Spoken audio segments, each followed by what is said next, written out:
আদম আলাইহিসসালাম ও বিবি হাওয়া, যাদের আল্লাহ পৃথিবীর প্রথম মানবী রূপে সৃষ্টি করেছিলেন, কিন্তু তারা আল্লাহর নির্দেশ অমান্য করায় ফলে শাস্তিস্বরূপ তাদেরকে পৃথিবীতে পতিত করা হয়। এখানেই তারা জীবনযাপন শুরু করেন এবং মানব জাতির বৃদ্ধির জন্য তারা প্রথম সন্ততির জন্ম দেন।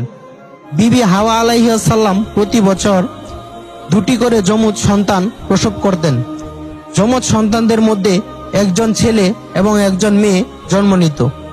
আদম আলাইহিসসালাম ও বিবি হাওয়ার প্রথম জোড়ার ছেলে সন্তানটির নাম রাখা হয়েছিল কাবিল এবং কন্যা সন্তানের নাম রাখা হয়েছিল আকলিমা, এবং দ্বিতীয় জোড়ার পুরুষ সন্তানটির নাম রাখা হয়েছিল হাবিল এবং কন্যা সন্তানের নাম রাখা হয়েছিল গাজা। কাবিলের সাথে জন্মগ্রহণকারী বোন আকলিমা ছিল অত্যন্ত সুন্দরী, রূপশীল। আল্লাহ রাব্বুল আলামিন তাকে সীমাহীন রূপ সৌন্দর্য দান করেছিলেন। পক্ষান্তরে হাবিলের সাথে জন্মগ্রহণ করা কন্যা সন্তান গাজা তেমন রূপবতী ছিল না। আল্লাহ রাব্বুল আলামিন তাকে তেমন রূপ সৌন্দর্য দেননি। এভাবেই প্রতি বছর বিবি হাওয়া আলাইহিসসালাম যমজ সন্তান জন্মদান করতে লাগলেন এবং মানব জাতির বিস্তার হতে শুরু করলো। তাদের প্রথম জোড়ার সন্তানগুলি যখন বিয়ের বয়সে উপনীত হলেন, তখন আল্লাহ রাব্বুল আলামিনের একটি বিশেষ নির্দেশ নিয়ে জিবরাইল আলাইহিসসালাম আদম আলাইহিসসালামের কাছে আসলেন। জিবরাইল আলাইহিসসালাম আদম আলাইহিসসালামের কাছে উপস্থিত হয়ে বললেন, হে আল্লাহর নবী আদম, আপনার প্রথম জোড়ার পুত্র কন্যাদের বিবাহের বয়স হয়েছে। আল্লাহ রাব্বুল আলামিনের উদ্দেশ্য হলো মানব জাতির বংশ বিস্তার করা। অতএব আপনি তাদের মাঝে বিবাহ সংগঠিত করুন।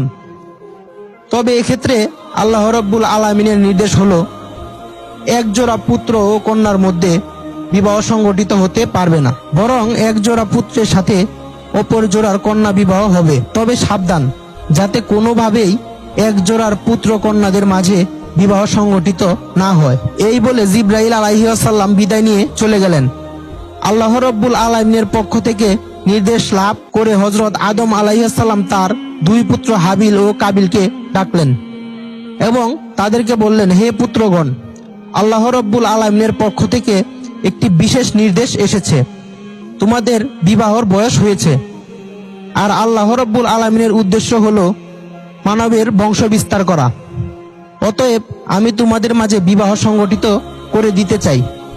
হে পুত্রগণ, তোমরা শুনে রাখো, বিবাহের ক্ষেত্রে আল্লাহ রাব্বুল আলামিনের বিধান হলো একই জোড়ার পুত্র কন্যার মাঝে বিবাহ সংগঠিত হতে পারবে না, বরং প্রথম জোড়ার কন্যাকে দ্বিতীয় জোড়ার পুত্রের সাথে বিবাহ দিতে হবে এবং দ্বিতীয় জোড়ার পুত্রকে প্রথম জোড়ার কন্যার সাথে বিবাহ দিতে হবে।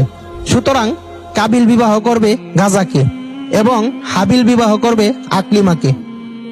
পিতার এরূপ আদেশ শুনে হাবিল নীরব রইল, কিন্তু কাবিল প্রবল আপত্তি করে বসল এবং সে প্রতিবাদের সুরে বলে উঠল, হে আমার পিতা, আপনি আমাদেরকে যে নির্দেশ দিয়েছেন তা বড় অন্যায় ও ইনসাফহীন একটি নির্দেশ। আকলিমা আমার সাথে জন্মগ্রহণ করেছে, দাবি এটাই যে তাকে আমার সাথে বিবাহ দেওয়া হবে, আর গাজা হাবিলের সাথে জন্মগ্রহণ করেছে, অতএব তাকে হাবিলের সাথে বিবাহ দেওয়া হোক। আমার বোন আকলিমা অনেক সুন্দর, পক্ষান্তরে গাজা অনেক কালো। আমি আমার বোন আকলিমা ছাড়া অন্য কাউকে বিবাহ করব না।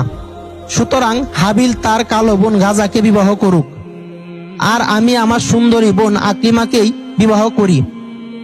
আল্লাহ তাআলা তো আমাদেরকে মায়ের গর্ভে জোড়ায় জোড়ায় সৃষ্টি করেছেন, অতএব দুনিয়ার জমিনে ভূমিষ্ঠ হওয়ার পরে আপনি কেন এই জোড়া ভাঙতে চাচ্ছেন? এটি কঠিন জুলুম, অত্যাচার এবং ন্যায়নীতিহীন একটি আদেশ।